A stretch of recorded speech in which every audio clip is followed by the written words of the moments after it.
Welcome to our channel. Today Bible verse in Tamil.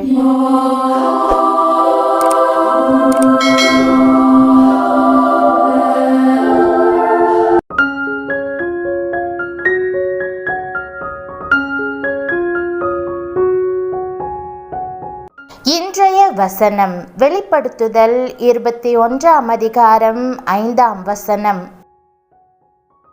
கிறிஸ்துவுக்குள் பிரியமானவர்களே, நம்முடைய ஆண்டவரும் இரட்சகருமான இயேசு கிறிஸ்துவின் வல்லமையுள்ள நாமத்தில் உங்களை வாழ்த்துகிறேன். சிங்காசனத்தின் மேல் வீற்றிருந்தவர், இதோ நான் சகலத்தையும் புதிதாக்குகிறேன் என்றார் என்ற வாக்குதத்த வசனத்தை இன்று நாம் தியானிப்போம். ஆம் பிரியமானவர்களே, இன்று ஆண்டவர் உங்கள் வாழ்விலும் எல்லாவற்றையும் புதிதாக்குவார். என் வாழ்க்கையில் எல்லாமே தோல்விதான். நான் நினைப்பது ஒன்று, நடப்பது ஒன்று.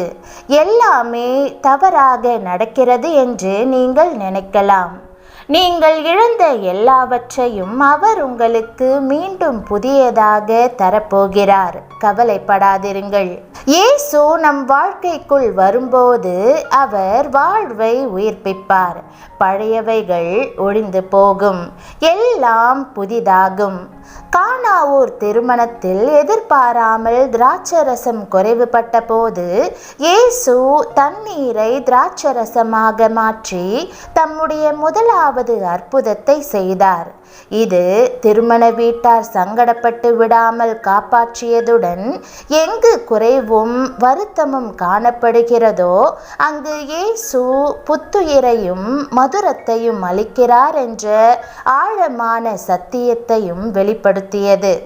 தேவைகளின் மத்தியில் இருக்கும்போது இயேசுவை நோக்கி பார்த்தால் புதிய வழிகள் உண்டாகும். கானாவூரில் கிடைத்த புதிய திராட்சரசம் முந்தைய ரசத்தை விட மதுரமாக இருந்தது போல, இயேசு நம் வாழ்க்கையில் எல்லாவற்றையும் புதிதாக்கி தம்முடைய மதுரத்தினால் நிறைத்து மறுரூபமாக்குவார். கிறிஸ்துவுக்குள் நாம் புது சிருஷ்டியாகிறோம் என்றும் அவருடைய மறுரூபமாக்குதலின் வல்லமையின் சாட்சிகளாக மாறுவோம் என்றும் வேதம் நமக்கு நினைவுபடுத்துகிறது. எல்லாவற்றையும் புதிதாக்குகிறவர் சிங்காசனத்தின் மேல் வீற்றிருக்கிறார். சகலமும் அவருடைய ஆளுகைக்குள்ளாய் இருக்கிறது. ஆகவே அவர் நிச்சயமாகவே உங்களுடைய கடந்த கால பிரச்சனைகளையும் போராட்டங்களையும் நீக்கிவிட்டு உங்களுடைய வாழ்க்கையில் எல்லாவற்றையும் புதிதாக்குவார். கர்த்தர் ஒரு புதிய காரியத்தை செய்தால்தான் இன்றைக்கு இருக்கிற பிரச்சனைகள் எல்லாம் நீங்கும். புதிய அற்புதத்தை செய்தால்தான் ஜனங்களுடைய உள்ளமெல்லாம் உங்கள் பக்கமாய் திரும்பும். ஆகவே நீங்கள் முந்தினவைகளை நினைக்காமல் அவைகளை மறந்துவிட்டு கர்த்தரிடத்தில் புதிய நன்மையை எதிர்பாருங்கள். அவர் வனாந்தரத்தில் வழியை உண்டாக்குகிறவர். முடியாது என்று மனிதர்கள் நினைக்கும் சூழ்நிலையில் புதிய அற்புதத்தை செய்கிறவர். ஒரு வண்ணத்து பூச்சி முதலில் ஒரு புழுவாகத்தான் இருக்கிறது. இலைகளை மேய்ந்து குறுகிய இடத்தில் முடங்கி கிடக்கிறது. பின்பு அது கூட்டுப்புழுவாய் மாறி தொங்குகிறது. ஒரு நாள் அந்த கூட்டுப்புழு தனக்குள் ஒரு அருமையான மாறுதல் ஏற்பட்டிருக்கிறதை காண்கிறது. ஒரு புது அனுபவம், ஒரு புது கிருபை அதற்கு கிடைக்கிறது. ஆம், அது புழு போல வளைந்து நெளிந்து திரிந்த நாள் மாறி வண்ணத்து பூச்சியாய் சிறகடித்து பறக்கிறது. இலைகளை தின்ற நாள் மாறி பூக்களில் உள்ள தேனை உறிஞ்சி குடிக்கிறது. முந்தினவைகள் எல்லாம் ஒழிந்தன, பழையவைகள் எல்லாம் புதிதாயின. பிரியமானவர்களே, கர்த்தர் உங்களுக்கும் அப்படியே செய்வார். நாம் கிறிஸ்துவுக்குள் வாழும்போது நாம் செய்த பழைய பாவங்கள், பழைய வாழ்க்கை எல்லாவற்றையும் மறையச் செய்து நம்மை ஒரு புதிய சிருஷ்டியாக மாற்றுவார். ஆகவே கடந்து போன பழைய வாழ்க்கையையும் பாவங்களையும் குறித்து யோசிக்காமல், ஆண்டவர் எனக்காக ஒரு புதிய வாழ்க்கையை வைத்திருக்கிறார் என்பதை விசுவாசித்து அதை நோக்கி முன்னேறுங்கள். எதை குறித்தும் கலங்காதிருங்கள். வேதம் சொல்லுகிறது, ஒருவன் கிறிஸ்துவுக்குள் இருந்தால் புது சிருஷ்டியாய் இருக்கிறான். பழையவைகள் ஒழிந்து போயின, எல்லாம் புதிதாயின. இதே வசனத்தை வேறு ஒரு மொழிபெயர்ப்பு இவ்விதமாய் சொல்லுகிறது, ஒருவன் கிறிஸ்துவோடு இணைக்கப்படும் போது அவன் ஒரு புதிய படைப்பாகிவிட்டான். பழைய வாழ்க்கை முடிந்துவிட்டது, புதிய வாழ்க்கை தொடங்கிவிட்டது. ஒரு நாள் கழிந்து புதிய நாள் ஆரம்பிக்கும் போது உங்களை நீங்களே சீர்தூக்கி பார்த்து தவறானவற்றை களைந்துவிட்டு தூய்மைப்படுத்தி கொள்ள வேண்டும். கர்த்தருக்குள் புது தீர்மானங்களை எடுத்து வல்லமையோடு முன்னேறி செல்ல வேண்டும்.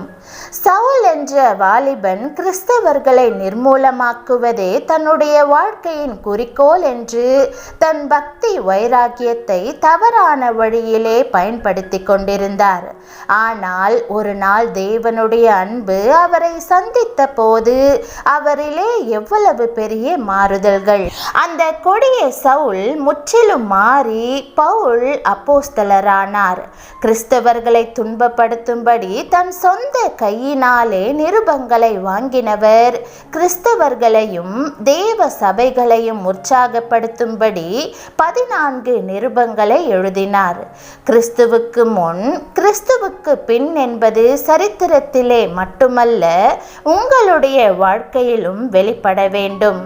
சங்கீதம் 55:22 படி, கர்த்தர் மேல் உன் பாரத்தை வைத்துவிடு, அவர் உன்னை ஆதரிப்பார். ஆகையால் தைரியமாயிருங்கள்.